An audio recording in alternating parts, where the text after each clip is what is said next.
Shalom, shalom, bien-aimés dans le Seigneur, chers auditeurs de Radio Menorah Yeshua. C'est la sœur Rachel. On m'appelle également la sœur Menorah. C'est toujours avec beaucoup de plaisir que j'accepte ce surnom, vous vous en doutez bien. Bien-aimés dans le Seigneur, aujourd'hui, dans le cadre de notre émission Les appelés de Dieu, je vais m'entretenir avec vous sur un sujet très important. Je dirais même d'une importance capitale. Il s'agit des malédictions des familles.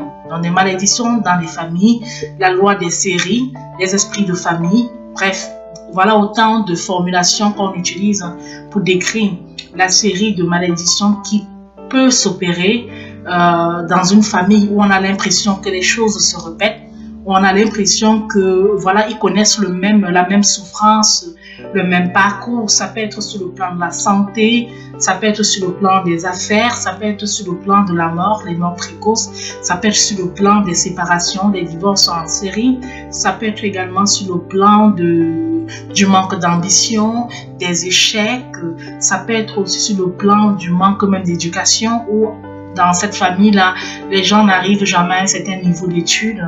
C'est très récurrent. Donc, je pense que c'est un sujet qui parle à chacun de nous. C'est vraiment un sujet très prépondérant. Alors, le Seigneur m'a mis à cœur de faire cette émission sur cette thématique principale, afin que chacun puisse en être édifié. Moi déjà, principalement, parce que dans la préparation de l'émission, je ne vous cache pas que j'ai énormément appris. Alors, cette émission, je vais l'ancrer sur la Bible. Je prendrai quelques exemples dans le monde, mais je vais beaucoup prendre des exemples sur la Bible. Dans le monde, ça sera l'exemple d'une famille célèbre, comme la famille Kennedy, où nous avons vu la loi des séries s'accomplir. Je prendrai aussi les exemples de malédiction dans la Bible, la malédiction sur Abraham et également sur David. Je prendrai que ces deux exemples-là, même s'il y en a plein d'autres, pour vous permettre de trouver des échos, pour vous permettre vraiment de pouvoir comprendre de quoi il en est question. Alors, bien-aimés dans le Seigneur, chers auditeurs, avant de commencer cette émission, il me vient à cœur de remercier toutes les personnes qui nous écoutent. Je bénis l'Éternel vraiment de susciter un plus grand nombre chaque jour d'auditeurs partout dans le monde entier qui nous écoutent. Voilà, que ce soit en Asie, en Afrique, en Europe également, nous sommes écoutés dans la majorité des continents. J'ai même envie de dire dans la totalité des continents. Alors, ce n'est pas non plus pour flatter notre ego. Au contraire, ça nous oblige encore à plus de responsabilités. Ça nous oblige à travailler encore davantage pour pouvoir produire un parfum de bonne odeur, pour pouvoir vous donner une nourriture propre, propice à la consommation, pas une nourriture infecte. Donc, comprenez que plus justement cette radio est répandue dans le monde entier, plus ça nous pousse encore à aller de l'avant, à travailler encore plus et à bénir l'Éternel parallèlement, à le bénir pour tout ce qu'il permet justement à travers nos ondes, à travers notre antenne. Sachez que nous vous remercions tous, que vous soyez au Canada, aux États-Unis, en Belgique, en Ukraine, en Russie, au Japon, au Chili, en France bien sûr, douce France, terre d'accueil, terre de tout. Que vous soyez au nord de la France ou au sud de la France, à Nice, on a aussi les auditeurs à Nice qui sont très assidus, qui nous écoutent. Que vous soyez au nord de la France, vraiment on pense à tout le monde, on pense vraiment à tout le monde. Que vous soyez bien entendu en Angleterre, on fait un grand coucou, un petit coucou. Donc, où que vous soyez dans le monde entier, nous pensons à vous et à chaque fois, nous prions également l'Éternel afin qu'il vous bénisse, afin qu'il impacte dans vos vies. Car c'est l'Éternel qui vous connaît. Il connaît vos souffrances, il connaît les difficultés que vous rencontrez, il connaît également votre désir de vous rapprocher de lui, parce que ça c'est une radio chrétienne. Si vous faites la démarche de nous écouter, ça veut dire qu'au fond de vous, si vous n'êtes même pas encore chrétien affermi, mais ça signifie quand même qu'au fond de vous, vous voulez entendre le message de Dieu, de Yeshua notre Sauveur. Alors soyez tous bénis au nom de Jésus. Comme je le disais tantôt, l'émission aujourd'hui porte sur la thématique la loi des séries ou les malédictions dans les familles. Bien-aimés dans le Seigneur, chers auditeurs, vous avez certainement été confrontés au cas des chrétiens qui se demandent que mais je suis pourtant né de nouveau, je suis devenu une créature et j'ai l'impression que les choses n'ont pas tellement changé dans ma vie. Puisque dans la Bible, il est écrit dans 2 Corinthiens 5, verset 17, « Si quelqu'un est en Christ, il est une nouvelle créature. Les choses anciennes sont passées, voici toutes choses sont devenues nouvelles. » Ça, c'est la Bible qui le dit. Donc, cela signifie quoi? Cela signifie que normalement, lorsqu'on est en Christ, on devient une nouvelle créature. C'est ce qui est écrit. Mais ce que beaucoup de chrétiens ne savent pas, c'est que la vérité, c'est la vérité, que la nouvelle création et les nouvelles choses dont il est question ici, c'est surtout un changement d'esprit, un changement de mentalité, un changement de comportement pour la vie éternelle. Je m'explique. Avant d'être en Christ, c'est-à-dire qu'on était encore dans un état de péché, parce que là où il n'y a pas Christ, forcément on est dans le péché, qu'on ne se le trompe pas. On ne peut pas dire que non, moi je suis athée, mais je suis bon, je suis ceci, je suis cela. Toute posture où Jésus-Christ ou bien Dieu n'est pas reconnu dans sa véritable nature comme créateur de l'univers, nous met dans une posture de péché. Donc la non-reconnaissance de cela, de l'existence de Dieu, et cela va de soi, un péché également. C'est important que je définisse vraiment, on va dire, les préalables. Je les définis pour qu'on comprenne bien dans quel cadre je veux expliquer la transformation, le fait que nous quittons de cette ancienne nature que nous avions lorsque nous venons à Christ, à cette nouvelle nature-là. Lorsque nous venons à Christ, il y a un changement qui s'opère, il y a un transfert de choses qui s'exécute. Bien entendu, changement de mentalité, on ne va plus se comporter n'importe comment. Il y a la Bible qui nous recadre, qui nous explique ce qui est bon à faire et ce qui n'est pas bon à faire. Le changement d'état d'esprit. Donc avant, c'était plus l'esprit charnel qui...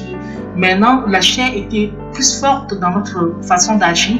Maintenant, c'est l'Esprit de Dieu qui récupère la place qu'il aurait dû avoir depuis le début. Alors, il y a également plein de choses qui changent en nous. Mais sauf que nous sommes encore liés au péché. Nous sommes liés au péché à ce moment-là par rapport au lien qui nous rattache au péché. Donc, lorsque vous naissez de nouveau, dans bien de cas, la délivrance s'ensuit. La délivrance s'ensuit. Parce que pour que la délivrance s'opère radicalement, j'ai bien dit radicalement en vous, il faut également que vous acceptez justement que Jésus-Christ est Seigneur. Jésus-Christ c'est le chemin, la vérité et la vie. À ce moment-là, la délivrance s'opère radicalement. Mais quand bien même cette délivrance s'opère, elle peut toucher certains aspects de votre vie sans toucher la totalité des aspects de votre vie. Donc c'est au fil du temps, au fil de votre cheminement avec Yeshua, notre Sauveur, à la lumière de notre pédagogue qui est l'Esprit Saint, qui est notre guide, qui vous mettra au fil du temps à connaissance des aspects de votre vie sur lesquels il va falloir encore que le feu de l'Esprit Saint, l'onction de Dieu vienne terrasser toutes les forteresses afin que vous soyez totalement affranchis en Christ. Cette expression est fondamentale, elle est capitale, afin que vous soyez totalement affranchis à Christ. Il y a bien une personne qui marche avec le Seigneur depuis tant d'années, mais qui sont encore à la merci des esprits qui les maintiennent en captivité, qui les maintiennent souvent, que ce soit même les esprits de mari de nuit, les esprits de mort précoce, de maladie, de mensonge, ils sont encore sous la dominance de ces esprits-là. Et très souvent, lorsque on s'intéresse à leur vie et à leur parcours, nous voyons qu'en fait, ils véhiculent, j'ai envie de dire, dans leur génotype spirituel, cela. Et ça, bien sûr, vous allez voir dans la suite de l'émission à quel point ça affecte la vie des enfants du Seigneur, à quel point c'est... Déjà même, ça affecte la vie des enfants du Seigneur, à plus forte raison, la vie des personnes qui ne sont pas avec Dieu. Et donc, il est vraiment important que nous sachions qu'il y a justement tout cela qu'il faut combattre. Et quand on parle de guerre, quand on parle de combat spirituel, c'est pas juste de dire waouh, attention, il y a les démons, il y a les esprits, c'est pas du tout ça. C'est juste d'être, de reconnaître que notre corps, avant Christ, était à la merci de tout. Et maintenant que nous sommes à Christ, c'est-à-dire que nous sommes devenus une nouvelle créature libérée une nouvelle créature en Christ, nous devons donc être libérés. Et pour être libérés, cela signifie que nous devons être libérés de tous ces chaînes-là. Et c'est pour ça justement que les choses donc deviennent nouvelles en fait. C'est important. C'est vraiment important de comprendre cette nuance-là. Parce que beaucoup ne comprennent pas que je pensais que la grâce que le Seigneur Jésus-Christ avait tout payé, qu'il suffisait juste d'accepter Christ et tout ça pour que la malédiction et tous les éléments néfastes, négatifs de ma vie n'apparaissent plus, que tout disparaisse comme ça du revers de la main. Et non, c'est pas comme ça que ça marche. Il est important que vous sachiez que dans bien de cas, et c'est souvent dans la majorité de cas, il y a justement ça. Si vous êtes devenu une nouvelle créature, vous avez arrêté tous les péchés sexuels, les péchés immoraux, tout ce qui, de près ou de loin, vous condamnait. Si vous avez cessé tout ça et que vous vous rendez compte qu'il y a quand même des choses dans votre vie qui ne tournent pas rond, qui ne fonctionnent pas correctement, sachez donc que vous êtes encore sous l'emprise de cet esprit de famille. Alors, qu'est-ce que ça signifie concrètement, la malédiction familiale? Les malédictions familiales sont des problèmes qui sont très récurrents. Et ces problèmes-là, elles volent. Ces problèmes-là, les problèmes volent, tuent, détruisent les individus et les familles entières. D'ailleurs, la Bible nous dit, dans Exode 20, verset 5, là où il est écrit, « Je suis un Dieu jaloux, qui punit l'iniquité des pères sur les enfants jusqu'à la 3e et la 4e génération de ceux qui me haïssent. » Ça, c'est ce que la Bible dit. Hein? Donc, je suis un Dieu jaloux et je punis l'iniquité des pères et des enfants. Donc, c'est bien dit. Je punis l'iniquité des pères sur les enfants. Donc, c'est-à-dire que ce sont les enfants qui entraînent, en fait. C'est les enfants qui prennent. C'est les enfants qui trinquent justement du péché de leurs parents. Il arrive même que des redondances s'effectuent. Je m'explique. Votre père a péché. Ces iniquités retombent sur vous. Vous également sur vous, puisque c'est 3 générations, sur vos enfants aussi et sur vos arrière-petits-enfants. Vous, entre-temps, vous avez reproduit le même schéma de votre père. Donc, vous êtes tombé vous-même dans le même péché qu'il avait fait. Vos enfants également, sur la 3e génération, vont subir l'iniquité de vos propres péchés.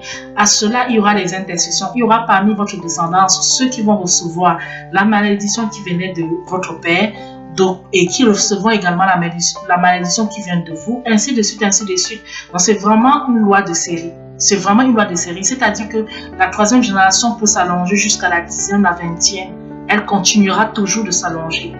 Tant que il n'y a pas de repentance sincère de la part de cette famille, tant qu'ils ne viennent pas totalement au Seigneur, en demandant au Seigneur de les délivrer de cette malédiction, les choses vont toujours continuer parce qu'il y a des éléments qui ne font que se rajouter de par les différentes actions et comportements qu'ils ont contre l'Éternel. Ça, c'est aussi important d'expliquer ça. Parce que certains peuvent penser que non, normalement, après la 3e génération, ça devait s'arrêter. Mais non, ça dépend de l'attitude des descendants, de ce qu'ils ont fait. Si eux aussi ont fait pareil, on a le cas des différents rois, les rois d'Israël. On a le cas. Donc, si la descendance a suivi les mêmes pas des parents, et ben ça continue toujours de se répercuter sur la descendance suivante, jusqu'à ce que la malédiction soit arrêtée, soit totalement détruite par le Seigneur, j'ai envie de dire. Maintenant, ça ne peut qu'être détruit par le Seigneur si au cours de la chaîne, il y a une personne dans l'arbre généalogique qui a autorité, qui arrête cela par sa foi en Yeshua. Il n'y a pas 15 000 façons de l'arrêter. Alors, donc, c'est important il faut comprendre aussi que ces malédictions ne peuvent pas venir dans votre famille sans cause, comme je l'ai dit tantôt. Par exemple, lorsqu'une personne à la tête de l'arbre généalogique de votre famille donne aux esprits le droit de visite à cause de l'iniquité qu'il a commise, il vient donc avec raison et se place sur votre vie et la vie de votre descendance. Ça, c'est clair. Donc, ce n'est pas non plus une fatalité. Genre, ce n'est pas quelque chose qu'on ne peut pas arrêter. On peut très bien arrêter. Mais comme je reviendrai par la suite sur cela. On peut arrêter la malédiction, elle peut stopper, elle peut s'arrêter, mais ne peut que s'arrêter si Yeshua est au centre. S'il est invité justement dans ce combat-là, à ce moment-là, ça va s'arrêter. Donc, il est important donc d'abord dans un premier temps que nous puissions exposer un peu les différents types de malédictions. La liste n'est pas exhaustive, c'est juste quelques éléments comme ça de guide pour vous permettre de bien saisir la notion de malédiction. Ça peut être quoi? Ça peut être un des signes, hein, donc ça peut être vraiment l'angoisse, la peur et l'angoisse. Des gens qui sont tout le temps apeurés de tout.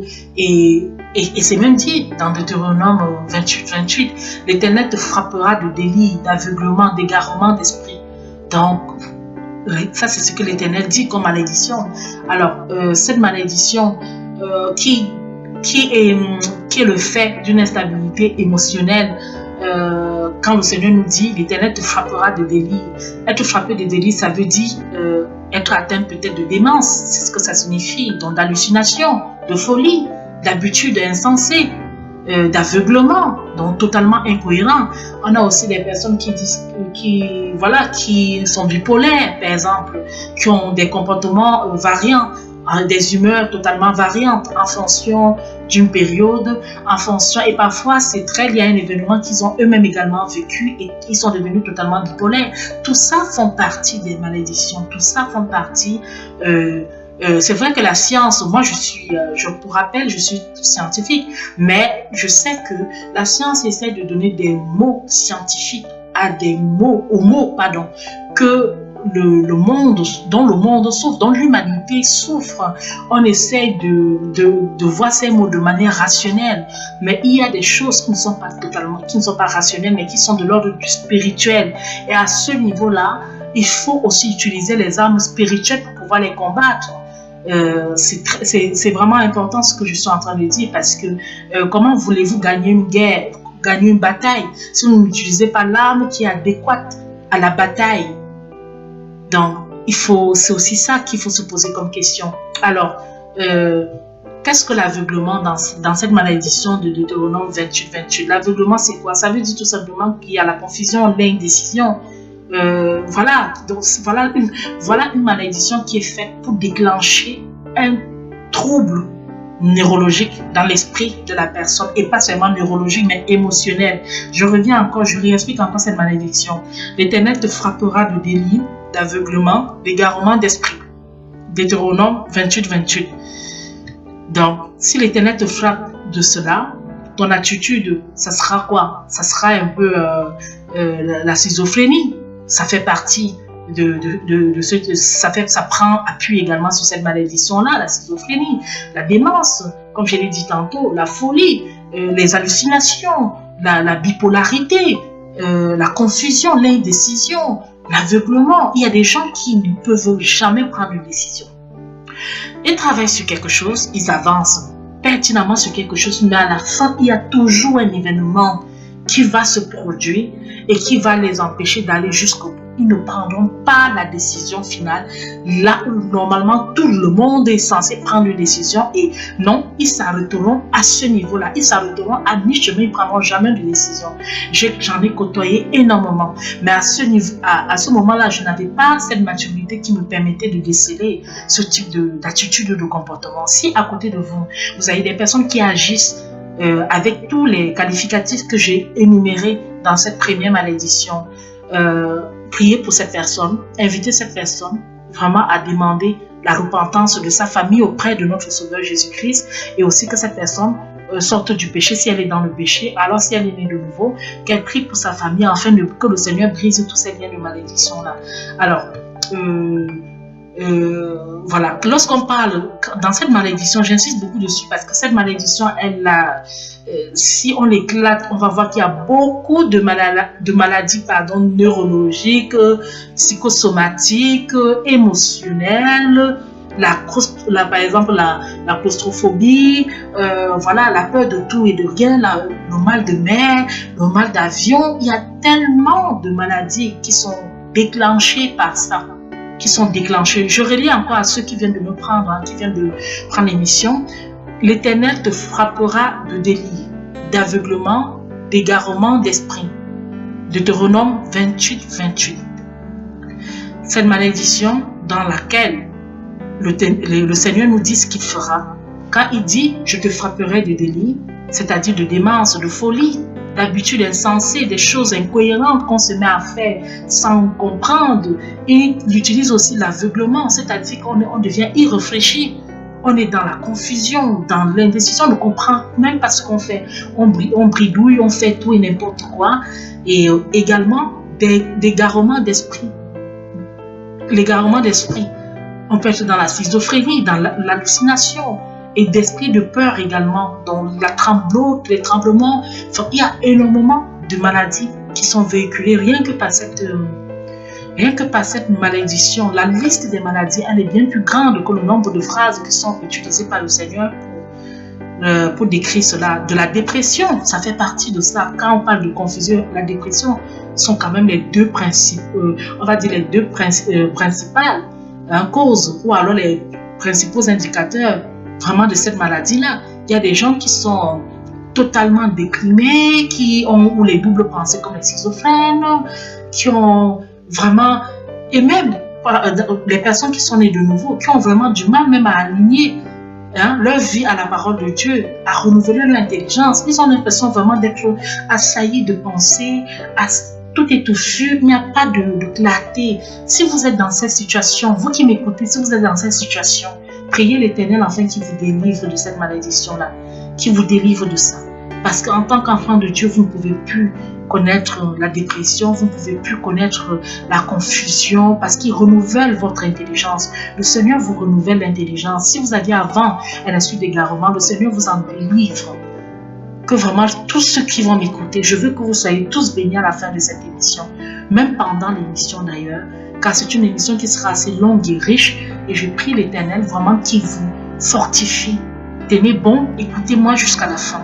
On peut avoir plusieurs malédictions, on n'a pas seulement une seule. Je vais également parler en deuxième partie des maladies héréditaires. Voilà. Voilà la malédiction concernant les maladies héréditaires. Deutéronome 28, 21, 22. Le Seigneur attachera à toi la peste jusqu'à ce qu'elle te consume dans le pays dont tu vas entrer en possession. Le Seigneur te frappera de consomption, de fièvre, d'inflammation, de chaleur brûlante, de dessèchement, de jaunisse et de gangrène jusqu'à ce que tu périsses. Et oui, bien-aimés dans le Seigneur, chers auditeurs, certaines maladies sont très récurrentes dans de nombreuses familles. Il y a des familles qui sont totalement diabétiques, de l'arrière-grand-père, du grand-père, du père et du fils. Il y a des familles où l'infertilité est assez criante. Les gens ont véritablement du mal à concevoir. Il y a des familles où alors, voilà, qui ont une succession de cancers. Succession. Donc, il y a aussi des familles où il y a tellement de mots qui se répètent, qui se répètent, qui se répètent. Ainsi, cette malédiction, où nous avons aussi entre autres les mots fièvre et inflammation, cela peut révéler une arthrite. On peut avoir aussi une inflammation au niveau du cerveau qui peut conduire aussi à la maladie d'Alzheimer. La chaleur brûlante peut être, voilà, toute autre chose également. Lorsque on nous parle également de l'ulcère, on dit le Seigneur te frappera de l'ulcère d'Égypte. Ça continue dans Deutéronome 28, 27. De l'ulcère d'Égypte, d'hémorroïdes, de gale et de teigne dont tu ne pourras guérir. Voilà autant de choses. L'ulcère ouvre la porte aux douleurs atroces, aux furons. Ces mots peuvent être expérimentés par ceux qui ont des problèmes de blessures qui ne guérissent pas. Il y a pas mal de personnes qui ont des problèmes qui ont des blessures qui se sont transformées en gangrène, qui ne guérissent pas. Et après, ces personnes meurent toujours dans les conditions assez difficiles. La Bible poursuit encore concernant les maladies. Deutéronome 28, 37. L'Éternel dit, l'Éternel te frappera au genou et aux cuisses d'un ulcère malin dont tu ne pourras guérir. Il te frappera depuis la plante du pied jusqu'au sommet de la tête.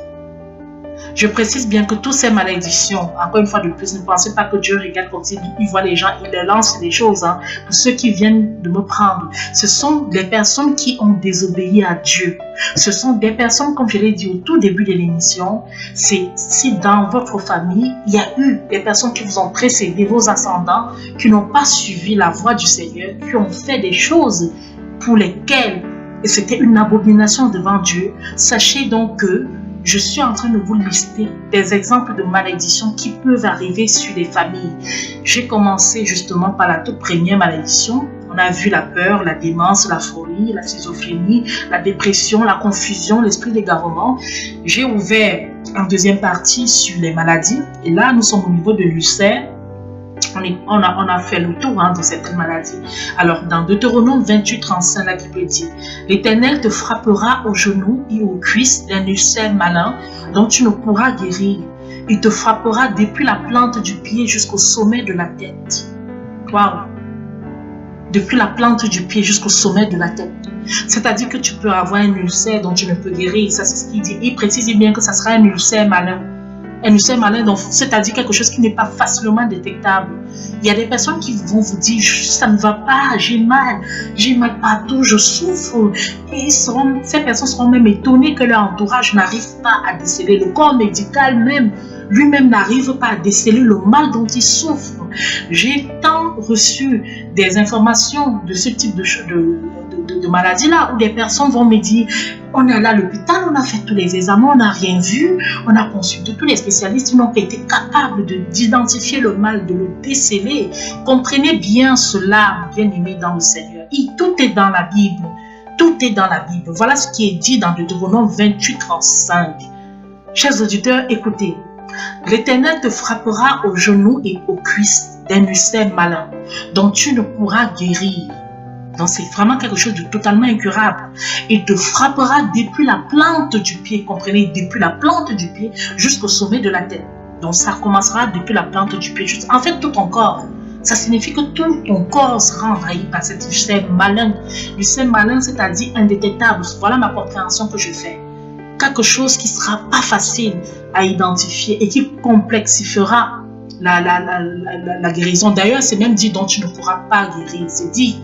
Et sa parole est vraie éternellement. Amen. Alors, cette malédiction donc qui attaque les pieds jusqu'à la tête, le Seigneur n'a négligé aucune maladie. S'agissant de cette malédiction, il dit: l'Éternel fera venir sur toi jusqu'à ce que tu sois détruit. Toutes sortes de maladies et de plaies qui ne sont point mentionnées dans le livre de cette loi. Ah, Seigneur Jésus, Yahvé, vraiment quand il est en colère, hein. Vous voyez toutes sortes de maladies et de plaies qui ne sont point mentionnées dans le livre de cette loi. C'est-à-dire que ce sont des maladies nouvelles. Nous entendons: oh, on a encore inventé ceci, on a encore inventé cela et tout. Il y a de nombreuses maladies qui existent et qui ne sont même pas encore identifiables. Malgré les progrès dans la médecine, progrès scientifiques, on n'arrive même pas encore à leur donner un nom. Chaque fois, prenons le cas des maladies orphelines, qui touchent qu'une petite frange de la population, mais qui font tellement de dégâts dans la vie de ceux qui supportent d'ailleurs courageusement ces maladies-là. Donc, voyez bien. Troisième signe aussi, comme je l'ai dit, la stérilité, l'impuissance sexuelle, d'autres problèmes gynécologiques, d'autres problèmes que les femmes. Et c'est dit dans Deutéronome 28, 18.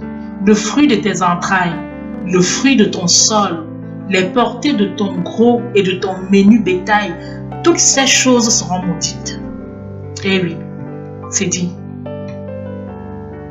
Il y a même des personnes qui souffrent de menstrues, qui sont douloureuses et qui souffrent. Mais la Bible le dit, le fruit de tes entrailles sera maudit.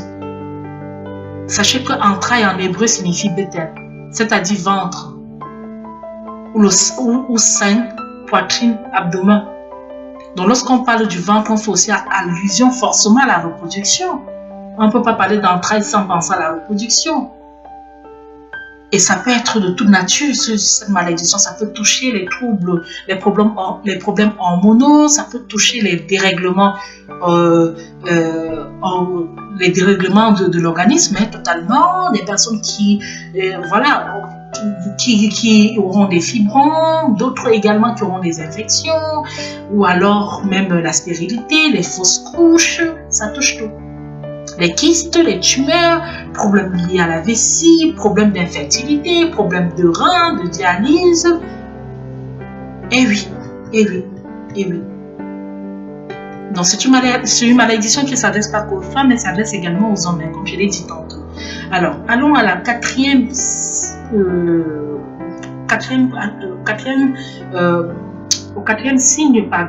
distinctif, on va dire, indicateur, qui pourrait nous permettre de savoir si justement on est dans le sillage des malédictions de famille.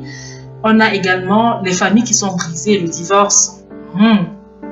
Eh oui, le divorce, les séparations. Ou alors, même s'il n'y a pas de divorce, ces familles sont très malheureuses, tristes. Le mariage est vécu plus comme dans la souffrance. Il n'y a pas de bonheur, perspective. On n'arrive pas, on ne sait pas s'ils sont en deuil ou s'ils sont mariés.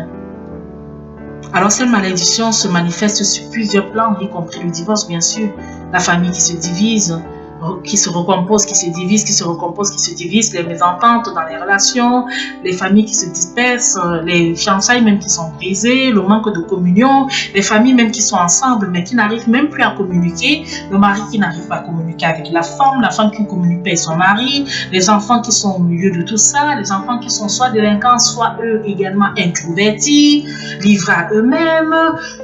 Voilà. Donc, voilà autant d'exemples.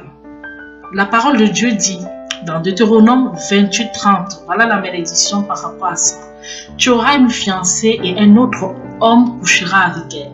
Tu bâtiras une maison et tu ne l'habiteras pas. Tu planteras une vigne et tu n'en jouiras pas. Et oui, voilà ça. Et quand on réfléchit un peu sur le taux, le nombre de divorces dans nos pays, pas seulement les pays développés, même les pays sous-développés, la croissance du divorce est accrue et de plus en plus même les lois facilitent justement l'éclatement des familles. Hein. Donc on passe même plus devant un juge. Par exemple, pour le cas de la France, juste devant un notaire, ça peut suffire. Hein. Avec les avocats, ça peut suffire à totalement éclater toute une famille.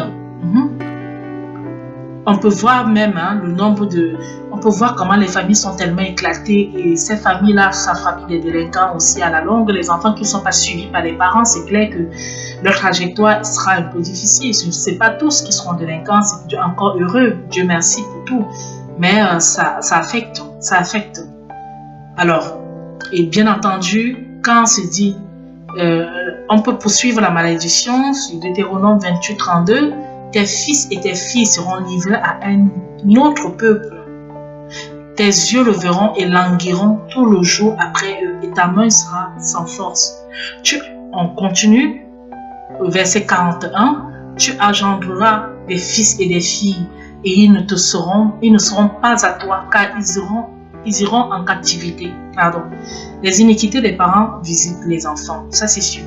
Et ces iniquités liées aux familles brisent et affectent les enfants également. Ça, c'est encore sûr. Alors, on a, par exemple, les familles qui sont éclatées et touchées concernées par ce type de malédiction. Nous avons les enfants qui sont nés en mariage également. Nous avons aussi des enfants adultérins, oui, qui sont conçus, voilà, vous avez compris le sens, hein, qui sont conçus dans le cadre d'un adultère, soit du côté de la mère ou du côté du père. Ou alors les enfants même qui ne sont ni adultérins ni en mariage, mais par contre qui sont issus d'une famille normale, donc d'un couple, d'un homme et une femme qui sont mariés, mais sauf que les parents ne sont pas là pour s'occuper d'eux. Ils ne sont pas présents lorsqu'ils rentrent à l'école. Ils sont très occupés à leur activité, à faire autre chose. Et ce sont des enfants qui grandissent un peu loin de leurs parents. Pourtant, ils sont tous dans la même maison. Nous avons aussi les enfants qui sont confrontés à la drogue à cause de leurs parents. Les enfants aussi qui sont confrontés au suicide à cause de ce qui soit se passe à l'école ou à cause des parents également. Ou alors des cas de grossesse précoce aussi qui continuent de s'enchaîner. Ou alors aussi les enfants qui finissent en prison, toujours à cause des parents. Donc c'est pour ça que lorsque nous regardons de plus près cette hémorragie spirituelle qui détruit notre société, il va de soi que vraiment il faut prendre ce problème de malédiction avec beaucoup de fermeté. Vraiment ne vous mettez pas dans une posture que oui, il y a quoi de nouveau sur le soleil, qu'est-ce qu'on va encore nous apprendre. Suivez cette émission jusqu'à la fin. Je suis convaincue que ça va édifier plus d'un. Et c'est ma prière et je sais qui je sais. Et comme je demandais à l'Éternel, l'Éternel va toucher ceux qui vont écouter cette émission. Il va vous toucher dans la profondeur. Il vous permettra, si vous êtes victime, à votre insu ou pas, de ce type de lien, d'en être délivré au nom de Jésus. Parce que c'est ce que nous lui avons demandé avant l'émission et pendant l'émission d'ailleurs. Alors, le 5e indicateur, c'est la pauvreté et l'incapacité à produire quelque chose en fait. Malédiction, Deutéronome 28, 17. Ta corbeille et ta huche seront maudites. Et tu tâtonneras en plein midi comme l'aveugle dans l'obscurité. Tu n'auras point de succès dans tes entreprises. Et tu seras tous les jours opprimé, dépouillé. Il n'y aura personne pour venir à ton secours. Deutéronome 28, 29. Voilà les deux malédictions. Les deux malédictions qui concernent la prospérité d'une personne. Parce que, contrairement à ce que les nouvelles églises enseignent aux gens, le Seigneur n'a pas fait l'homme pour qu'il soit à la merci de l'autre, c'est-à-dire dépendant ou mendiant. L'Éternel a fait chacun afin que nous puissions vivre quand même dans un minimum de confort. Il nous a fait ainsi. Il bénit l'entreprise de ceux qui le suivent. Nous voyons comme il a béni Salomon. Ça ne veut pas non plus dire que ces personnes qui sont mendiants, nous allons passer à côté. Nous n'allons plus verser de l'aumône en disant que non, l'Éternel ne t'a pas béni. C'est parce qu'on est en train de dire. On est en train de dire que c'est donc une malédiction. C'est une malédiction de finir dans la pauvreté. C'est une malédiction d'être incapable de réaliser quelque chose. Bien sûr que cette parole peut étonner beaucoup. Bien sûr que cette parole va toucher et même beaucoup. Les gens vont se dire, ah bon, donc, écoutez, on est en train de numérer toutes les malédictions possibles. Nous avons commencé par tout ce qui touchait de l'ordre neurologique et émotionnel. Nous avons visité les maladies également. Nous sommes allés sur les familles, l'éclatement de famille, la destruction de famille, les divorces, les séparations et même les remariages et même également les adultères, les trahisons. Là, en 5e lieu, nous sommes sur la pauvreté et l'incapacité de produire. C'est la Bible qui le dit. La Bible dit ceci dans Deutéronome 28, 29. Tu tâtonneras en plein midi comme l'aveugle dans l'obscurité. Ça veut dire que si toi tu passes ton temps à réaliser les choses et que rien ne marche, rien n'aboutit. Tu te comportes exactement comme un aveugle qui est en train de tâtonner dans l'obscurité. C'est ce que la parole dit. Mais en plein midi, c'est-à-dire que normalement, toi tu es là, il y a la clarté, il y a tout, mais tu n'arrives pas à voir quoi que ce soit. Il y a beaucoup de personnes qui développent des entreprises ou alors qui ont des initiatives vraiment dont le projet est assez intéressant, dont les idées sont même des idées innovantes qui pourraient prendre de l'ampleur. Mais à leur grande surprise, ça n'aboutit jamais à quelque chose.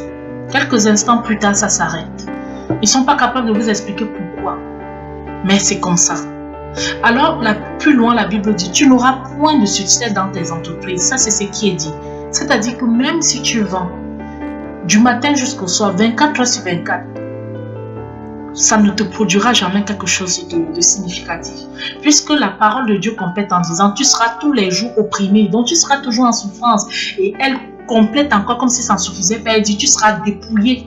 Donc, quand bien même tu vendrais quelque chose, quand bien même tu multiplierais tes richesses, ça ne restera jamais dans tes mains parce que tu seras dépouillé.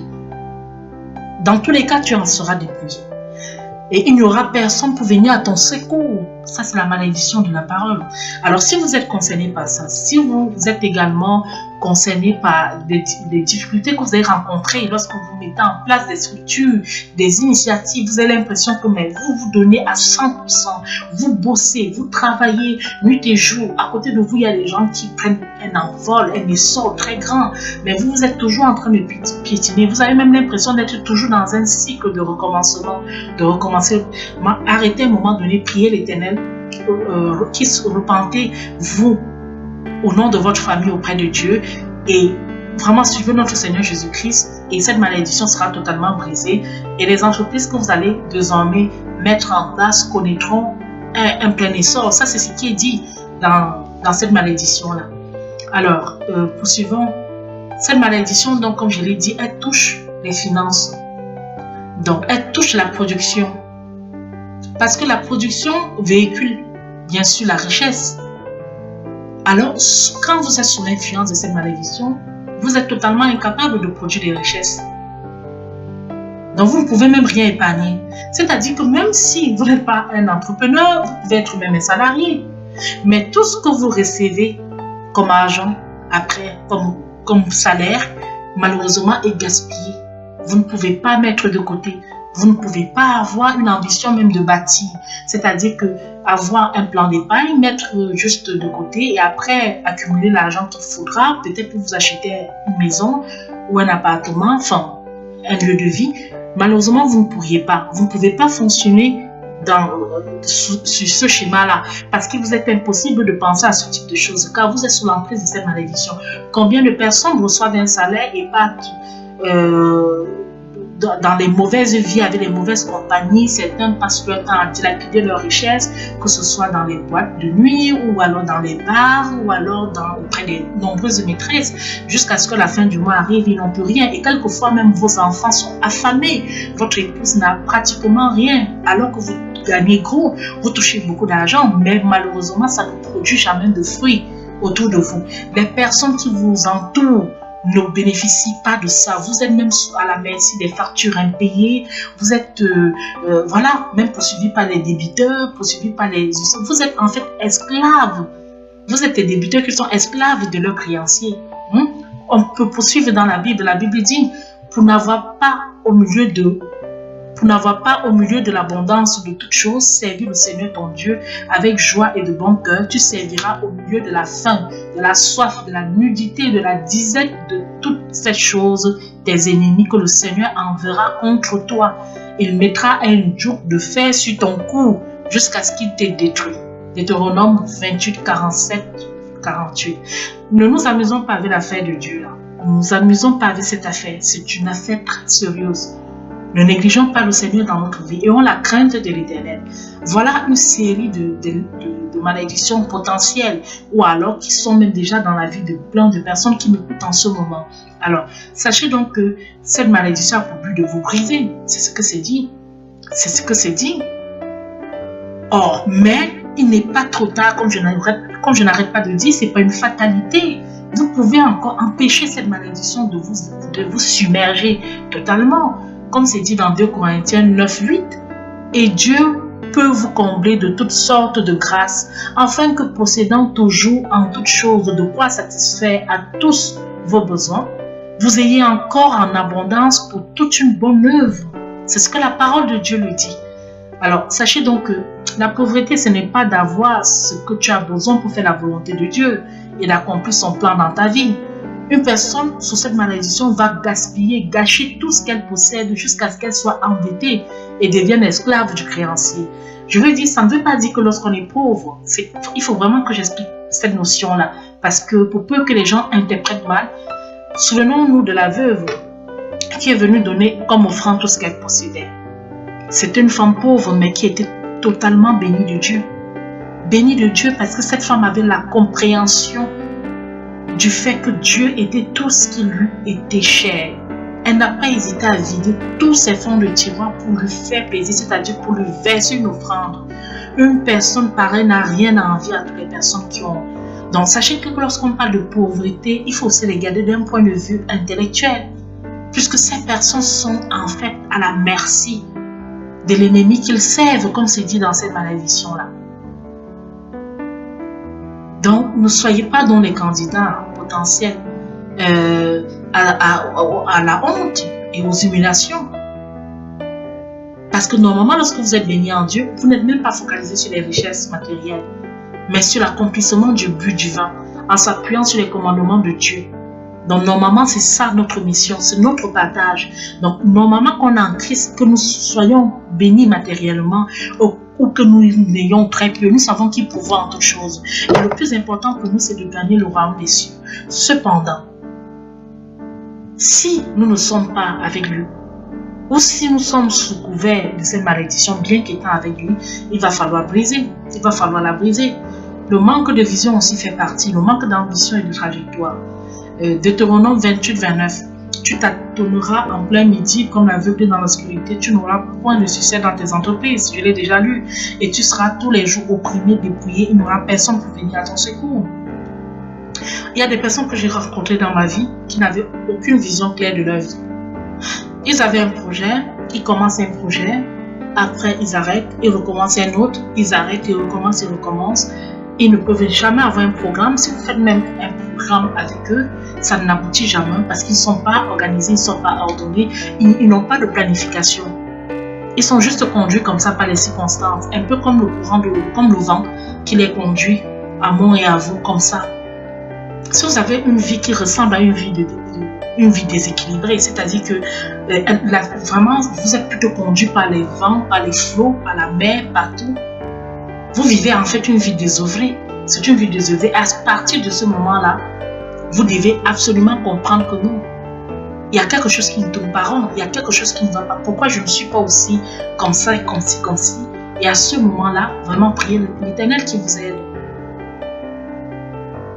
Parce que ce type de personnes vraiment se comportent comme des aveugles. Hein.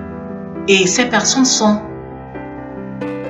totalement, quand je dis aveugle encore, chaque fois je vais corriger, je ne parle pas d'un aveugle au sens quelqu'un qui a perdu la vue, parce que ces gens ont un très bon comportement et qui sont même très disciplinés.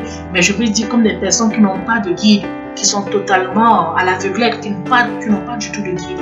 Et sachez une chose, ces personnes sont totalement inconstantes, incertains et ils sont remplis d'indifférence et d'empathie. Parce qu'ils naviguent au gré du vent, au gré des flots, au gré de la mer, comme ça, sans trajectoire, sans planification, sans programme, sans rien. Leur vie est comme ça, ballottée par les flots.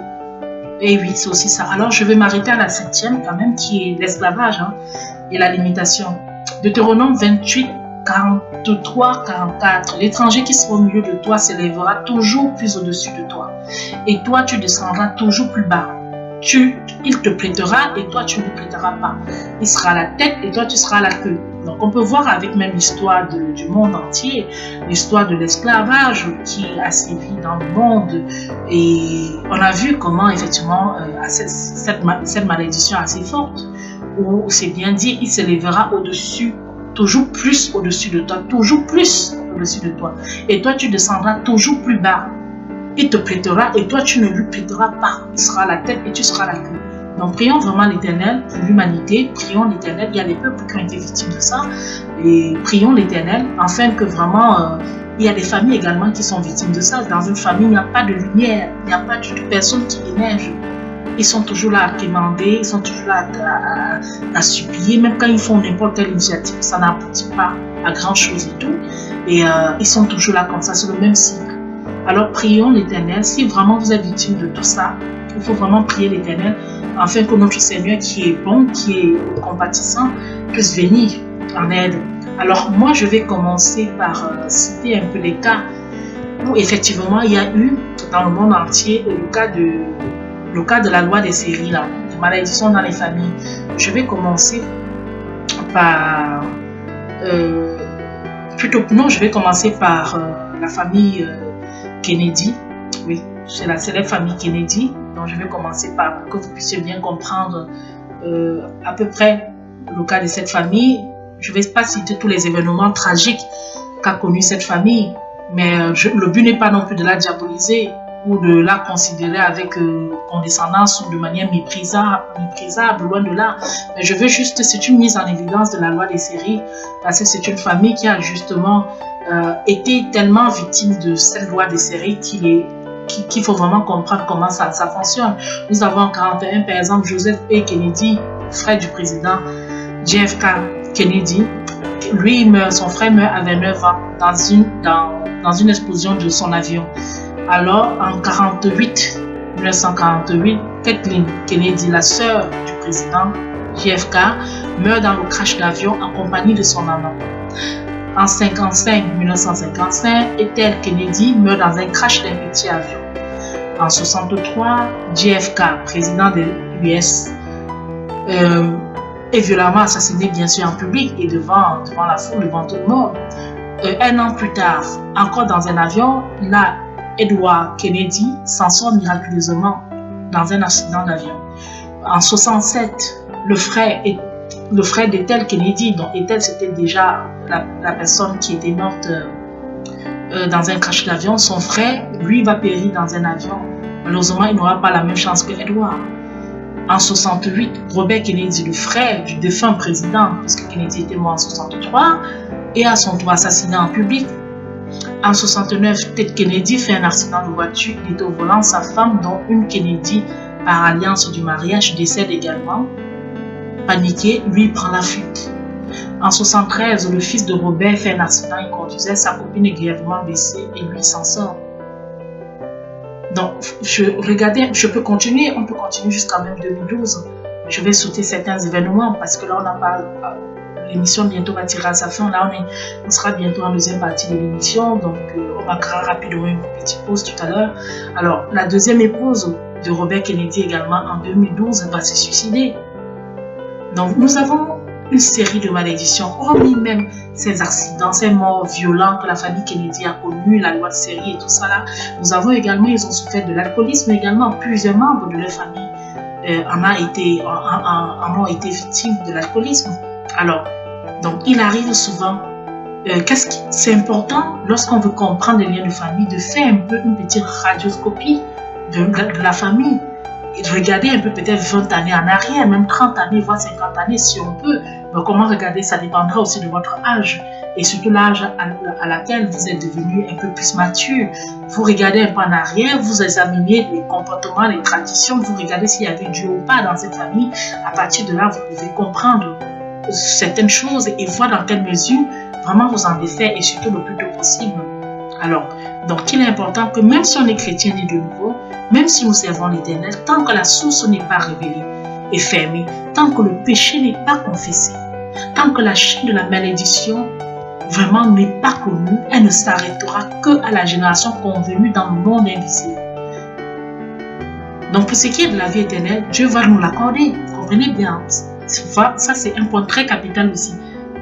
Lorsque vous êtes né de nouveau et que vous êtes venu à Christ, de toutes les façons la vie éternelle vous sera accordée. Ça c'est même plus discutable parce que ça c'est aussi la condition, c'est ce qui est dit dans la parole de Dieu. Cependant, bien sûr ça nous sera accordé si on marche dans la justice. Donc c'est pas parce qu'on est né de nouveau, qu'on est venu au Seigneur que bon, c'est bon, on a déjà le ticket pour aller au ciel. Non, il faut continuer de persévérer jusqu'à la fin. C'est à partir de là que nous sommes maintenant les vierges sages.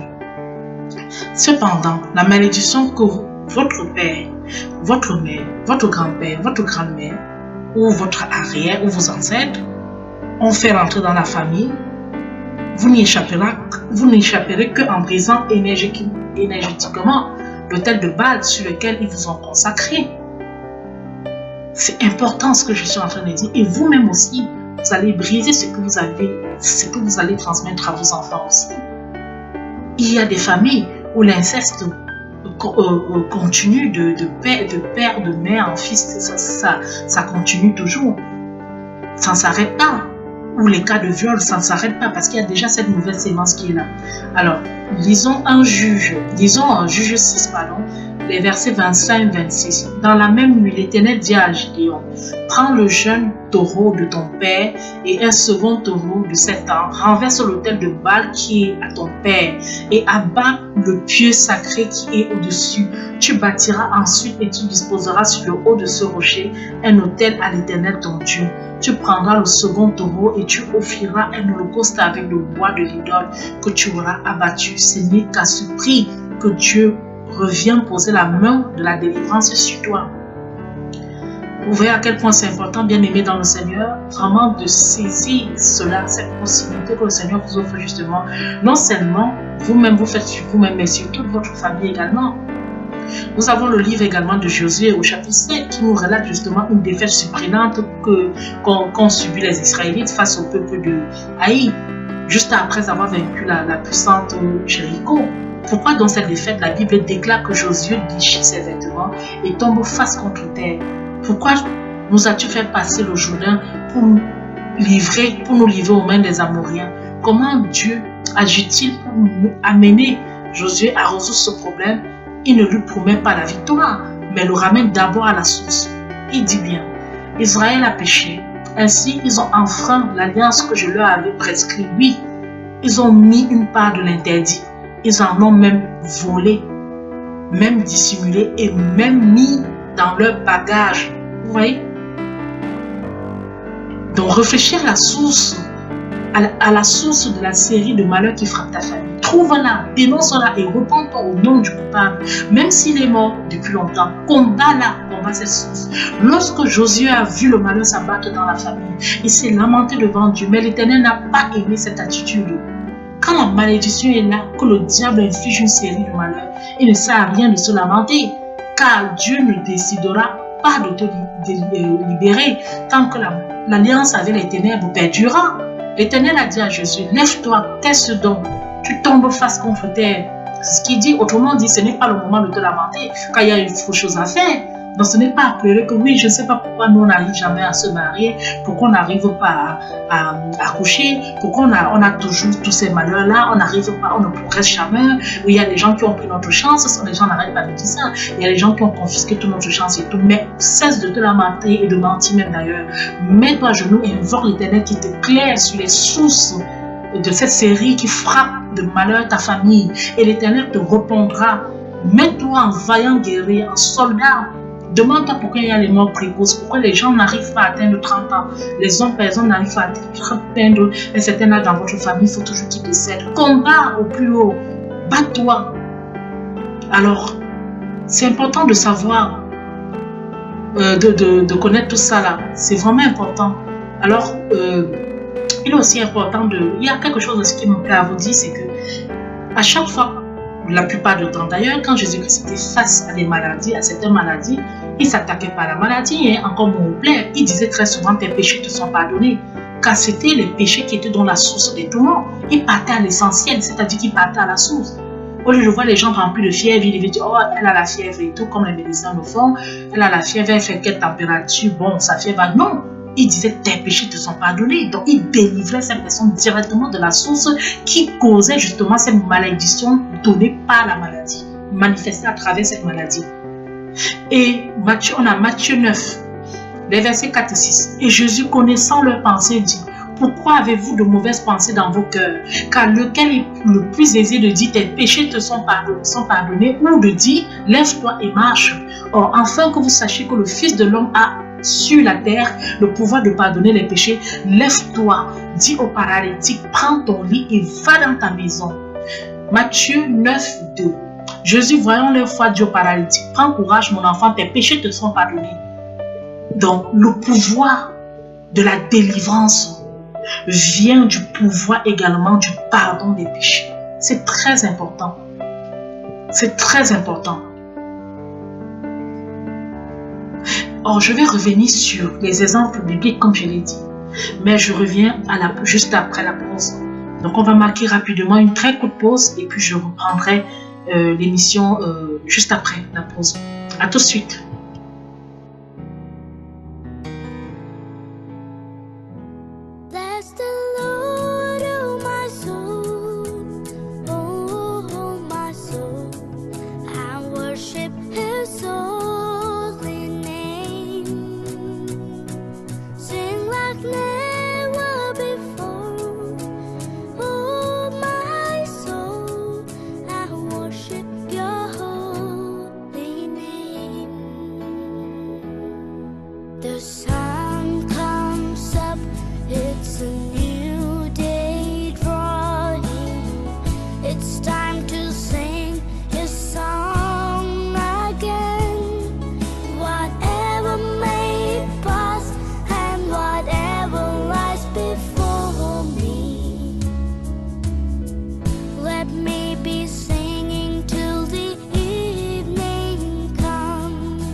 Oui, bien-aimés dans le Seigneur, chers auditeurs, merci d'avoir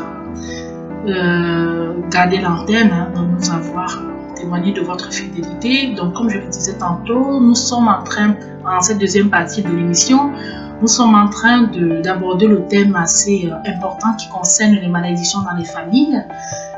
Pour tous ceux qui viennent de nous rejoindre, sachez donc qu'il est question justement de briser les chaînes. Déjà, pour briser quelque chose, il faut pouvoir les identifier.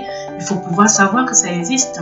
Et il faut savoir également que ça touche beaucoup d'aspects, je veux même dire tous les aspects de notre vie. Ça va de la prospérité, de la santé, ça touche également les rapports de famille, ça touche plein de domaines dans notre vie. Et j'insiste beaucoup pour que les personnes qui viennent de nous rejoindre puissent comprendre les liens de famille sont en fait un ensemble de maladies, de malédictions, de frustrations qui s'opèrent au sein d'une famille ou même au sein d'un peuple, par le canal appelé des esprits de famille. Et ces liens se manifestent souvent par des similitudes qui vont d'une génération à une autre. Donc vous allez avoir, c'est pour ça qu'on parle de la loi des séries, vous allez avoir une succession d'événements, une succession de choses qui se reproduisent très souvent. Par exemple, tel avait tel type d'enfant malade qui avait cette même maladie-là, ça continue, ça se reproduit un petit peu. C'est pourquoi nous remarquons souvent que certaines familles dans lesquelles plutôt les membres semblent être sujets, par exemple à la mort précoce. Il y a ça, où ils ne peuvent pas excéder un certain nombre d'années, ils finissent toujours tous par mourir. Ou alors, très souvent, les membres de cette famille meurent très jeunes. Et pratiquement parfois même dans les mêmes conditions, et cela de père en fils. Alors, le simple fait d'appartenir à cette famille vous fait directement hériter de cette situation qui semble être propre à votre famille. Dans d'autres familles, on a comme l'impression que les membres sont voués à l'échec de génération en génération. Aucun ne finit jamais ce qu'il entreprend. Il y a quand même un invisible qui les empêche d'aller au-delà de la position dans laquelle ils se trouvent. On entend souvent dire personne dans ma famille n'entre jamais. Dans ma famille n'a jamais réussi à atteindre l'université. Personne dans ma famille n'est jamais allé à l'étranger. Personne dans ma famille n'a jamais évolué. Nous sommes toujours endettés. Nous sommes toujours dans la misère. Même mon père était aussi endetté, même mon père est mort pauvre. Donc, c'est la loi des séries en fait. Alors, en écoutant toutes ces affirmations, on a l'impression qu'il y a une perpétuation d'événements malheureux qui sont propres à cette famille spécifiquement. Donc, c'est comme si les choses se reproduisaient de la même façon. C'est comme s'il y avait vraiment une défense invisible qui était chargée de faire revivre aux enfants ce que les pères avaient vécu autrefois, ce que les grands-parents avaient vécu autrefois. Donc, c'est comme des vecteurs de cette continuation. Donc, ce sont les vecteurs de cette continuation. Ce sont les esprits de famille. C'est pour ça que vraiment, j'ai insisté dessus. C'est une très longue émission qui va prendre du temps, mais je sais que beaucoup vont se reconnaître. Et je vous invite vraiment à écouter, aller jusqu'au bout de l'émission parce que vraiment, on a pris du temps pour faire cette recherche-là pour vous et nous laisser également inspirer par le Seigneur afin que les personnes qui sont à la merci de ces esprits de famille soient délivrées au nom de Jésus. Alors, ils ont pour but de faire durer les souffrances de famille en nous faisant vivre des échecs ou des difficultés que nos parents ou nos ancêtres ont connues. Alors, certaines personnes pensent qu'elles tiennent certaines maladies ou problèmes de leur génétique. Voilà, on va dire que non, quel est votre génotype? Alors, c'est lié à la génétique. C'est si vous avez un gène hérité d'un gène du père ou de la mère qui produit ça en vous, votre père était ceci, votre père était diabétique, vous aussi, il y a des fortes chances que vous soyez diabétique et tout. Donc, il y a ce genre de choses. Mais elles ne savent pas qu'il y a des esprits de famille qui agissent de manière subtile pour les maintenir dans ce cercle de malédiction et échec qu'ils ont imposé à leurs parents. Hein? Donc, ce qui a été le cas, par exemple, comme je l'ai dit en première partie de l'émission, c'était le cas pour Abraham. J'avais dit qu'on devait travailler sur 2 cas d'exemple. On a pris en première partie de l'émission le cas de la famille Kennedy. Encore une fois de plus, non pas pour les stigmatiser, mais parce que c'est riche en enseignements. Et on a pris également le cas, présentement, là, le cas d'Abraham. Ça, c'est un cas biblique. Maintenant, c'est des exemples de la Bible. Et on a bien attiré aussi l'attention que parfois, dans certains cas, quand Yeshua, notre sauveur, guérissait, la première des choses qu'il disait que tes péchés te soient pardonnés. Parce qu'il avait compris que la source de cette maladie, c'était d'abord lié à un péché que la personne véhiculait en elle. Et une fois que le péché était pardonné, très souvent les gens étaient guéris. Donc, il ne venait pas parfois combattre directement la maladie en tant que tel, mais il partait à la source. Comprenez un peu ce que ça signifie. Alors, prenons le cas d'Abraham. Abraham, moi, je m'intéresse à 2 cas. Le premier cas, c'est le mensonge. Le deuxième cas, c'est l'infertilité. Nous avons l'infertilité de Sarah, qui a vraiment eu du mal à concevoir. Après, et nous savons très bien que le père d'Abraham lui-même n'était pas quelqu'un spirituellement très bien, hein, parce que son père aussi était une personne. Et Sarah qui a eu du mal à concevoir, Rebecca aussi, hein, qui a peiné à donner ses jumeaux, c'est tout ce qu'elle a pu donner. Ensuite, nous avons l'histoire avec Rachel et Jacob, hein, donc, qui a difficilement eu Joseph, et après même, elle est morte en donnant Benjamin. Donc, mais ce qui m'intéresse le plus, ça c'est juste une parenthèse de la loi des séries. Je prends juste des exemples comme ça, mais ce qui va m'intéresser le plus, pour le cas, le personnage de notre patriarche Abraham, c'est le mensonge, l'esprit de mensonge. Et aller jusqu'à la 3e génération. Abraham a menti que Sarah était sa sœur. Nous avons la preuve dans Genèse 20 de Saint parce qu'il voulait les faveurs de Pharaon. Nous avons également Isaac, le fils d'Abraham, qui ment également que Rebecca était sa sœur dans Genèse 26, 7. Donc Isaac reproduit le mensonge d'Abraham. Donc Genèse 26, 7 reproduit Genèse 22, 5. Jacob également, ou Jacob si on veut, a usé de mensonges pour usurper la bénédiction de son père. Donc, dans Genèse 27, 20, 23, à la place de son frère Ésaü, il use, avec bien sûr avec l'encouragement de sa maman, il réussit à tromper son père.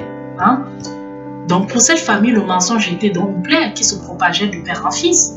Et nous remarquons que les mêmes problèmes d'Abraham ont été transmis à son fils Isaac. Ce lien influençait aussi la vie de Jacob. Mais c'est à partir de lui, donc à partir de cette 3e génération, à partir de Jacob, que Dieu a décidé de délivrer la famille. Et c'est pourquoi il a changé le nom de Jacob en Israël. Ça ne veut pas dire que Dieu n'avait pas contracté l'alliance avec Abraham. Il a contracté l'alliance avec Abraham. D'ailleurs, lui a donné un autre nom.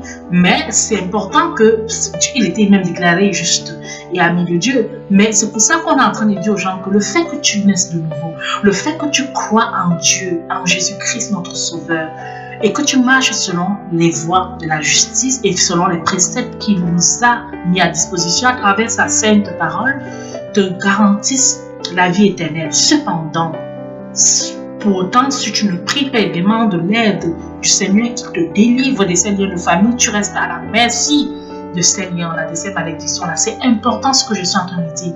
Parce que beaucoup, malheureusement, viennent au Seigneur. Après, ils se découragent. Ils disent, je suis venu au Seigneur, mais je suis toujours dans les tribulations. Je suis toujours en train de souffrir.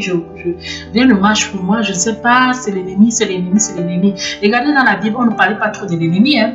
Ils voient l'ennemi partout. Tous les jours, ils sont en train de voir l'ennemi. Mais en fait, il y a ces liens que vous traînez, ce mauvais passé, ce mauvais ADN que vous traînez sur votre dos.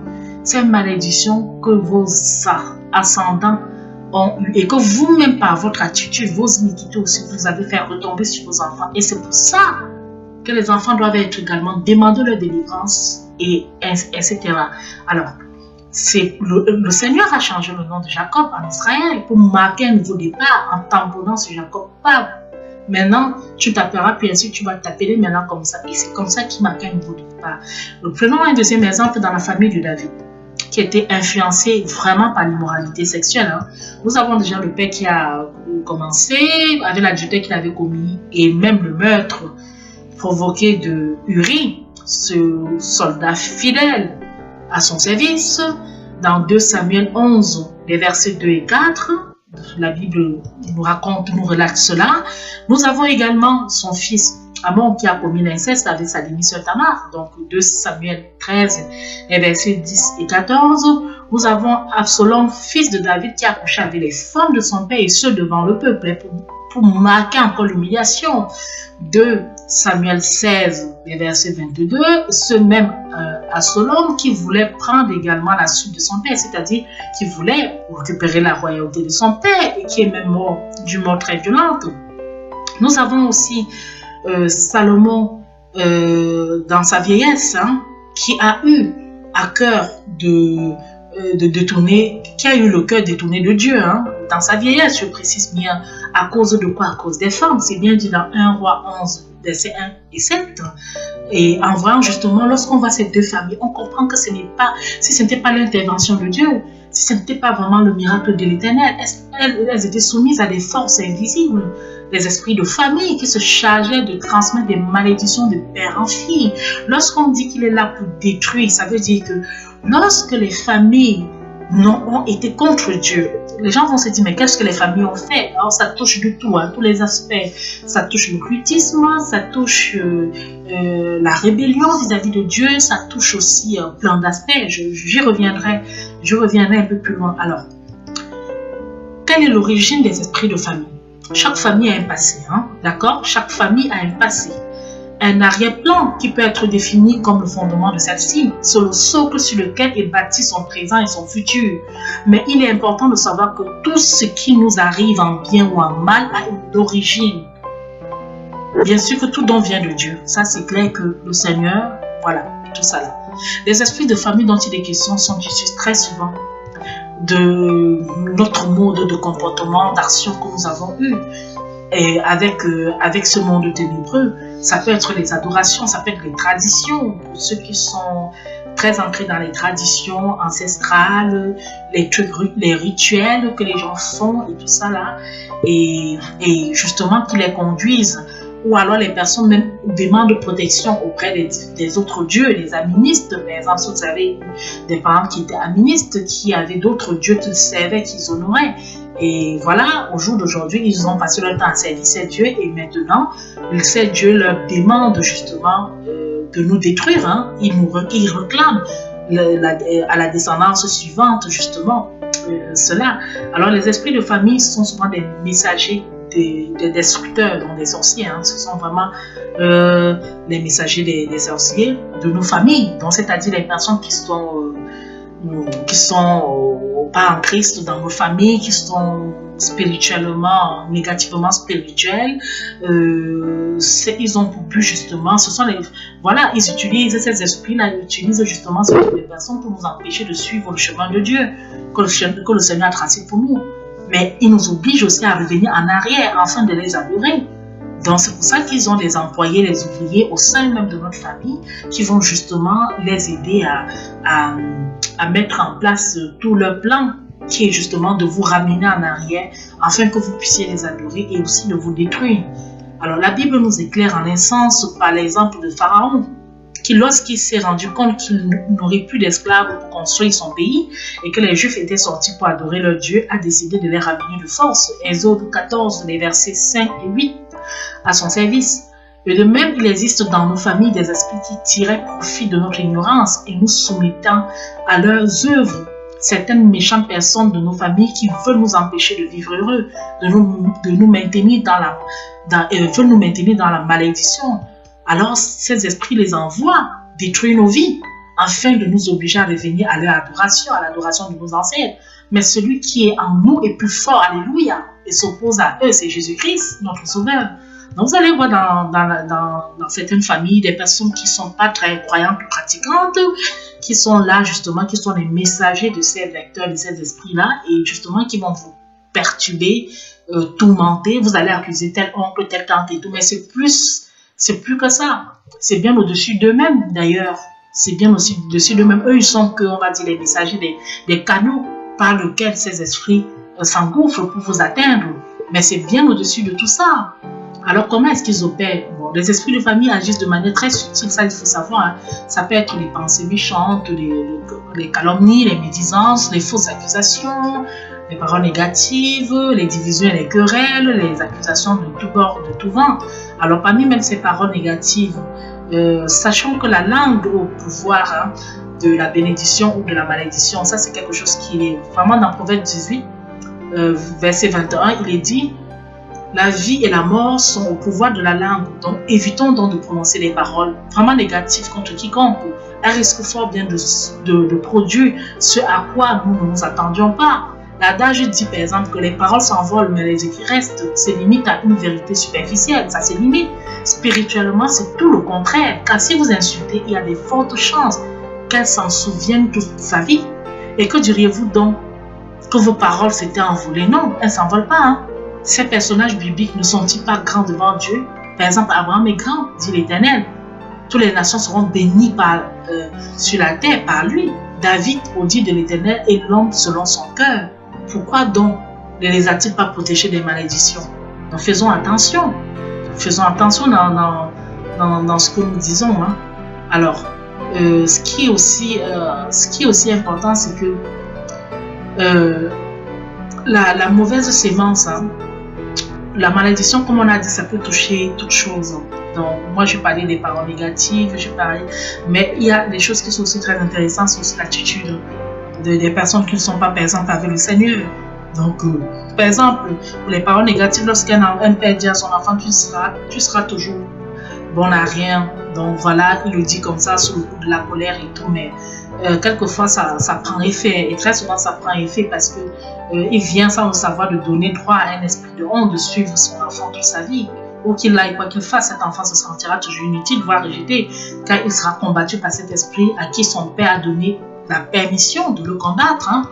Il y a aussi des pensées méchantes, quand vous êtes aigri contre les personnes, vous êtes jaloux, vous êtes... voilà. Il y a toutes ces pensées négatives là contre les frères, contre les enfants, contre les sœurs qui sont... Ça crée vraiment une atmosphère favorable aux œuvres des esprits de famille. Et c'est pour cela que la jalousie entre les frères détruit plus vite même que les armes à feu. Quand je pense au bien de mon frère, au bien de ma mère, au bien de mon père, au bien de... C'est comme si je faisais une prière que je fais monter à Dieu en sa faveur. Par contre, quand j'ai à mon cœur le désir de les voir échouer, j'évite un esprit d'échec. J'invite donc dans ce cas un esprit d'échec à agir dans leur vie. Faisons très attention de nourrir des mauvaises pensées vis-à-vis de nos frères, de nos sœurs. Attention à tout ça là.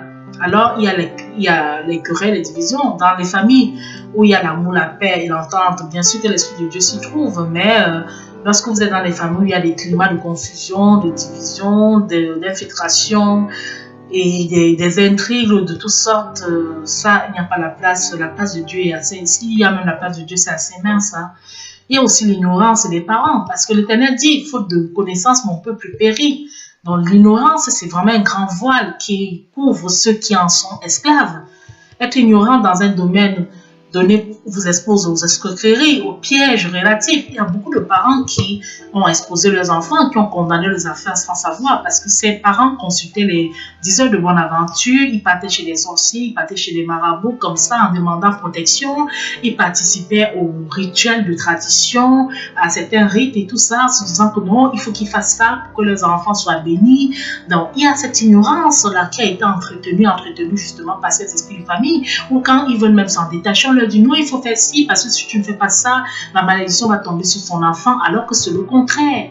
C'est le contraire qui se produit. Plus vous faites ça au contraire, vous êtes encore en train de les enchaîner comme s'il n'en suffisait pas. Dieu soit loué, car par la connaissance de son Fils Yeshua, notre Sauveur, nous avons la victoire et la puissance nécessaire pour réclamer notre héritage volé. Alléluia, alléluia. Réclamons cet héritage volé. Réclamons cet héritage volé. Vraiment, chers parents, soyez attentifs à l'éducation de vos enfants. Centrez l'éducation de vos enfants uniquement sur la Bible, la parole de Dieu et en servant Jésus-Christ. Prenez vos responsabilités en main. Ne démissionnez point. Malheur à ceux qui mettent leur confiance dans l'homme, où on va venir vous dire, un tel viendra vous dire, faites ceci parce que c'est mieux comme ça, pour ceci, pour cela. Remettez-vous à Dieu. Référez-vous uniquement à l'Éternel des armées, au Créateur de l'univers, par sous l'inspiration de l'Esprit Saint. Il saura vous guider. Il saura vous dire ce qui est bien et ce qui n'est pas bon. Alors, comment combattre donc cet esprit de famille? Comment lutter? Une fois maintenant que vous les avez identifiés, une fois que vous savez de quoi est-ce qu'il s'agit, une fois que vous voulez vraiment vous en délivrer. Alors, je pars sur le postulat que vous êtes en Christ. Je pars sur le postulat que vous êtes né de nouveau et que vous avez changé de vie, que vous êtes une nouvelle créature. C'est dans ce postulat que la victoire est assurée. La victoire de ce combat. Parce que quand tu pars combattre et que tu sais que tu as déjà gagné le combat, là, tu es plus tu es vraiment à l'aise, donc tu es vraiment rassuré lorsque tu combats. Il est important de comprendre que Jésus-Christ nous a donné la victoire sur les esprits et qu'aucune autorité démoniaque ne peut résister en face du nom de Yeshua Mashiach, le nom au-dessus de tous les noms. Il n'y a pas un autre nom dans les cieux, sur la terre qui soit élevé comme le nom de notre Sauveur Yeshua. Mais malheureusement, il arrive que parfois les chrétiens ne savent pas comment contrôler ou faire agir cette puissance qui leur a été conférée. Glorifier Dieu. Nous devons aussi savoir que sans la puissance et la force du Seigneur, nous serons toujours des victimes pour le diable. Ça, sachez-en sûr que ce n'est ni par votre propre force, ni par votre énergie, ni par votre puissance, c'est uniquement par l'Esprit de Dieu. C'est l'Esprit de Dieu qui vient ôter cette montagne qui sont ces esprits de famille. C'est l'Esprit de Dieu qui vient les déraciner, les enlever. Toi qui m'écoutes en ce moment, si tu as cet esprit de famille, Yeshua qui te connaît, qui te connaît dans ta profondeur, vraiment qu'il t'en délivre au nom puissant de Jésus-Christ. Et si dans ta vie encore tu n'es pas né de nouveau, je t'invite d'abord à te repentir au pied de la croix de notre Sauveur Jésus-Christ, afin que justement tu l'acceptes comme Seigneur et Sauveur, et que désormais tu le suives. Alors, c'est donc pour nous une obligation d'être puissant. C'est le zèle de la parole de Dieu qui est en nous. Car la Bible déclare dans Psaume 68, verset 29 et 2 Timothée 1,7, ton Dieu ordonne que tu sois puissant. Si tu es puissant, c'est parce que ton Dieu l'a ordonné. Et c'est la parole qui le dit. Les chrétiens doivent se rendre compte qu'ils le veuillent ou pas, que le combat spirituel est une réalité, Éphésiens 6,12, et que le projet de Satan est de les détruire. Nous avons Jean 10, verset 10, ou 1 Pierre 5,8, d'où l'importance de veiller et de lui résister, 1 Pierre 5, verset 9, ou Jacques 4, 7, par la foi et par la prière. Plus vous allez prier, plus vous allez élever vos cris vers Dieu, plus le Seigneur répondra et plus les forteresses seront brisées autour de vous. Comme dans le livre de Genèse 3, Satan n'a pas eu le pouvoir sur la terre que tant que Adam respectait et obéissait Dieu. Mais c'est quand il y a eu cette désobéissance que le pouvoir lui a donc été donné. Comprenez bien cela. Donc par la désobéissance d'un seul homme, l'humanité entière a perdu la gloire qu'Élohim lui a donnée. Mais celle-ci, dans son amour infini, Dieu, dans son amour infini, a voulu que par l'obéissance d'un autre homme, c'est-à-dire le dernier Adam qui est Yeshua, notre Sauveur, alléluia, l'humanité retrouve sa place et son identité originelle. C'est ce qui est arrivé à nos ancêtres qui, par ignorance, ont vendu la liberté, le bonheur de leurs enfants à des démons en les adorant. Mais ainsi, nous avons perdu la santé, certains ont les mariages, la prospérité dans nos mariages, le bonheur, les succès, nous avons perdu beaucoup de choses. C'est tout ce que Dieu avait prévu ou accordé à chaque famille, une vie d'épanouissement. Mais notre Seigneur, c'est le Dieu de la restauration. Et c'est pourquoi il a suscité quelqu'un pour libérer ta famille. Et toi, tu vas prendre cela. Tu prieras pour ta famille, toi qui m'écoutes. Tu vas mettre tes genoux au sol sans arrêt, afin que toutes les forteresses de ta famille, y compris toi-même tes propres péchés aussi, qui peuvent être une cascade également sur ta descendance, que tout cela soit totalement anéanti au pied de la croix. Totalement anéanti. Et que toi, tu ne sois non plus aucun vecteur de malédiction de par toi, et que tu ne reçoives aucune malédiction de par ta famille, et que toute ta famille justement en soit délivrée également, car ce n'est pas que pour nous seuls que nous prions, mais c'est également pour nos familles. Alors je t'invite, toi qui m'écoutes, toi chrétien qui m'écoutes, toi croyant en Yeshua qui m'écoute, considère que le Seigneur t'a confié cette mission, et cette mission c'est pour ta famille, car tout le monde n'a pas la capacité d'être éclairé ou d'être équipé pour se libérer de l'esclavage. Peut-être Dieu t'a choisi. Peut-être il t'a choisi comme il s'était approché de Jacob pour libérer des générations après lui du mensonge qui pouvait lier à sa famille et de l'aveuglement. Peut-être le temps est venu également qu'il s'approche de toi, de nous, pour libérer nos familles de l'échec, de la frustration, du célibat, des maladies incurables, du diabète, du cancer, des AVC, des morts précoces, de la méchanceté, des querelles, de la destruction, de l'acidité, waouh quoi, la liste est longue, hein? Le Seigneur, par la puissance de son nom, réduit en silence et à l'impuissance l'œuvre des ténèbres. Dieu sait que nous ne pouvons pas y arriver par nos propres forces. C'est pourquoi il nous propose son aide, d'où l'importance de bien le suivre et de lui obéir. Car il nous donne toutes les stratégies pour triompher de nos ennemis. C'est un processus, bien sûr, qui nécessite beaucoup de patience, bien aimés, chers auditeurs, de la persévérance qui dépend du timing aussi du Seigneur, d'accord? Une guerre qui est bien préparée est synonyme de victoire. Car dans le combat que nous menons, notre victoire dépend à la fois de notre connaissance que nous avons de Dieu et de celle que nous avons de l'adversaire.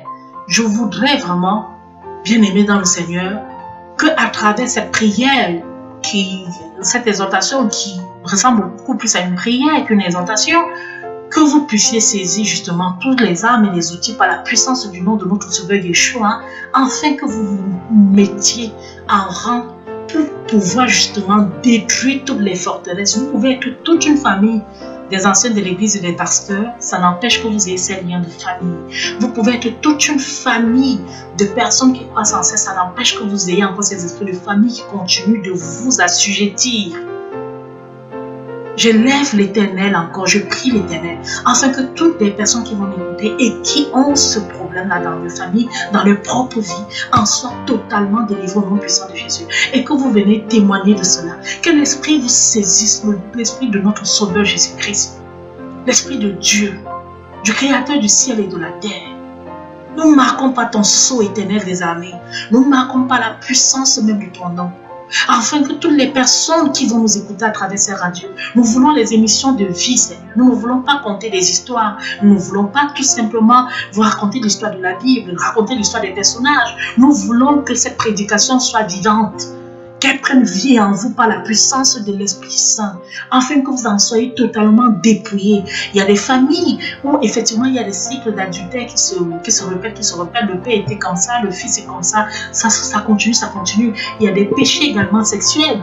Parmi les malédictions les plus terribles, j'ai oublié même de les identifier, parmi les signes d'identification les plus terribles également, c'était les péchés sexuels.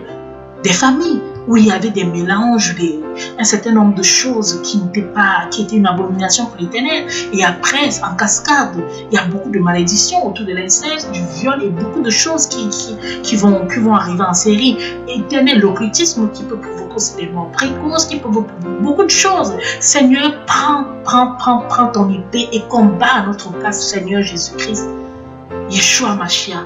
Soyez tous bénis, tous ceux qui nous ont écoutés. Vous tous, nos chers auditeurs fidèles, soyez bénis au nom de Jésus. Et sachez que nous avons la victoire en Christ. Nous sommes les soldats de la victoire, nous avons la victoire en Jésus-Christ. N'ayez pas peur, n'ayez aucun doute, Christ est avec vous. Et vraiment, si vous avez le doute par rapport à votre sanctification, si vous n'êtes pas totalement dépouillé des œuvres charnelles, remettez-vous à l'Éternel, demandez-lui de l'aide, afin qu'il identifie en vous les zones encore qui ont besoin de recevoir sa lumière, qui ont besoin de recevoir son onction, afin que vous soyez de nouvelles créatures. Soyez bénis au nom de Jésus. Le Seigneur ne nous a pas fait pour que nous soyons des enfants d'esclaves, pour que nous soyons à la merci des esprits.